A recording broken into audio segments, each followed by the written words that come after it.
Hey friends, happy Sunday and welcome back to another week of What's for Dinner. If you're new here, hello and welcome. I am Taylor.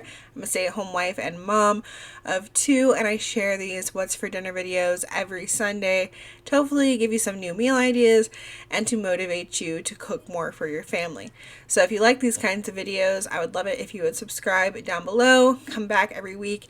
You can see what I make, get some ideas. I also share grocery hauls every Tuesday. You can kind of see like what I bought, and then I usually share a vlog once a week.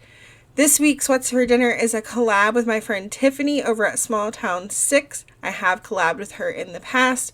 I love her. I love her channel. She also shares recipe videos and What's for Dinners occasionally and grocery hauls and lots of like budget and like money saving type of videos.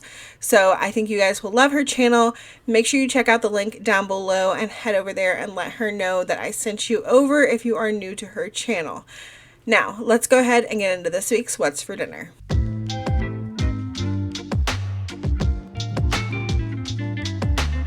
Friday night, we tried a new recipe for crock-pot chicken spaghetti. I actually saw this recipe on TikTok.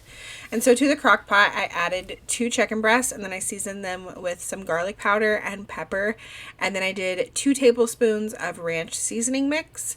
And then I added in 2 cans of cream of chicken and 1 can of Rotel, and then I just gave that the best stir that I could. It was kind of hard to stir it. You could probably add in everything but the chicken first and mix it better, but I just did it this way. It was fine. And then I put the lid on it and cooked this on high for 4 hours. And then after the 4 hours, I just took the chicken out, and I'm just going to cut it up. You could shred it up if you want, but we prefer to have recipes like this with the chicken more in like chunks, so like diced up. So I did that.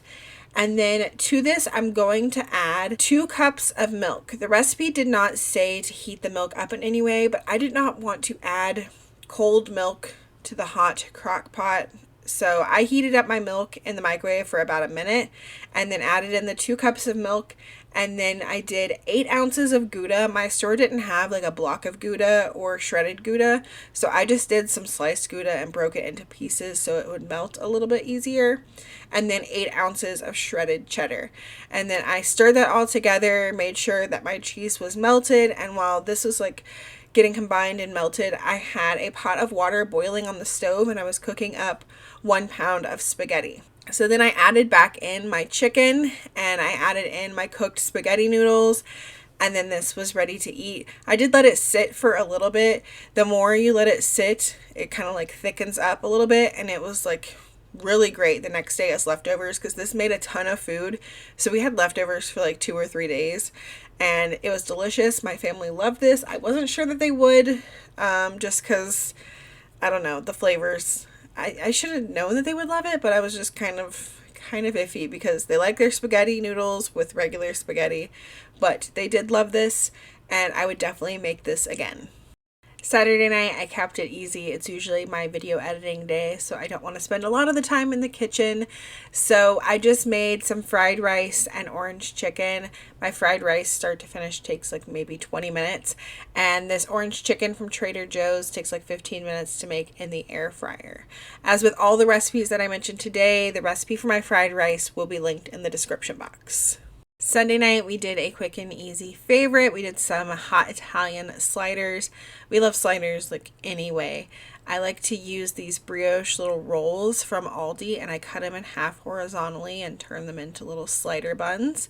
And then I'm going to layer on some ham, some salami, and some pepperoni, and then cheese of your choice. We do like to do provolone when we do the hot Italian ones, and really you can do any meats. You can do turkey, bacon, anything. A lot of the time I use leftover ham from Thanksgiving or Easter, and we love it every single way. So whatever meat you want, whatever cheese you want. I meant to do some of the banana pepper rings for myself on part of this, but I completely forgot, and I ended up adding them later. So you could add peppers too if you want, mayonnaise, whatever you want. I just keep it simple and do the meat and cheese, and then I'll put the tops back on and do some butter over the top. For this one this night, I did some melted butter with some Italian seasoning and some garlic powder. I like to use the Chef Chamois garlic butter when I have it, but I did not have it this night. And then when I'm not doing Italian ones, and I'm just doing like ham, I like to add like some Dijon mustard in with the butter. That's really good too. And then I put some foil over this and put this in the oven on 350 for 25 minutes. And then I put it back in the oven for another 5 with no foil on it, just so the tops of it can get a little bit crispy. But that step is completely optional. And then to go on the sides of our sliders, we did some salad for those of us who like salad. This is when I remember that I wanted some of those banana peppers because I put them on my salad. And Lily, of course, doesn't like salad, so she just had some peppers and cucumbers and tomatoes. Monday night we had Cowboy Beans. This is a family favorite I've made over and over and over again. The recipe comes from my friend Jess over at Jess and the Boys. I will have her channel linked down below, as well as the recipe for this. This is what we had on the night we went and saw fireworks. And if you missed that vlog, that went up on Friday, so I will have that linked down below for y'all as well. Tuesday night we had sheet pan balsamic chicken and veggies. This is a recipe that I have made before, but it's been a long time since I made it. Like, I can't even remember the last time we had it. But I was looking for some recipes and I remembered that this one was on my Pinterest board when I saw somebody else talk about something balsamic, and I was like, yes, I need to go find that recipe and make it because that sounds so good right now. So for this, I am mixing together half a cup of Italian dressing. I am just using the Aldi version of the Olive Garden, and then to that I'm adding 6 tablespoons of balsamic vinegar. We're going to use this to marinate our chicken and then also to pour over it later. So I'm using chicken at like tenders because I wanted it to be easy and I didn't want to have to cut up a bunch of chicken. But for the chicken tenders, they do come a lot of the time with a little like hard tendon piece on there. So I like to use this like fork method to kind of hold the chicken tender back, and you can grab the tendon with a paper towel and just like pull it right out, and it comes out so easily. And then I just took my chicken tenders and added them to a Ziploc bag with a third of that mixture that we mixed together and set that to the side to marinate. You want to marinate it for at least 30 minutes, but you can marinate it all day in the fridge if you want. And then I cut up some veggies. I halved some baby carrots in half lengthwise and then cut up a bunch of broccoli and added that to a sheet pan with some garlic powder, Italian seasoning, and salt and pepper, and a little bit of olive oil. And then I stuck that in the oven on 400 degrees for 15 minutes. After 15 minutes, I added some grape tomatoes to the pan along with a little bit more seasoning and olive oil to coat those tomatoes. Gave that a good toss and then pushed all that to the side so I could add my chicken to the pan. So I added that. I discarded any of the leftover marinade in the bag, but then I added on another third a cup of the marinade to the top of the chicken, and I drizzled a little bit over the veggies. I don't like to put too much on the veggies, mostly just on the chicken. And then I put this in the oven for another 15 minutes on 400 degrees. At the very end, I did let this broil for like 3 minutes just to get it a little more browned on the top. I just served this over some couscous. I did the roasted garlic couscous from Aldi. It's in a box. It's super easy to make. And I also drizzled this with some balsamic glaze that I had. Lily actually ended up not liking the balsamic glaze, but she loved the chicken. Everybody loved the whole thing. It was a win. I wasn't sure how the kids would react. They're kind of weird with like vinegary things sometimes, and it had been a long time since we had this, so they didn't even remember it. They said this was a new recipe for them, even though I know that it's not, but they ended up loving it. Wednesday night was a super simple dinner and a family favorite, just spaghetti, some ground beef with the Aldi marinara, regular spaghetti noodles, and some Parmesan cheese on top. And of course, everybody loved it because it's just spaghetti.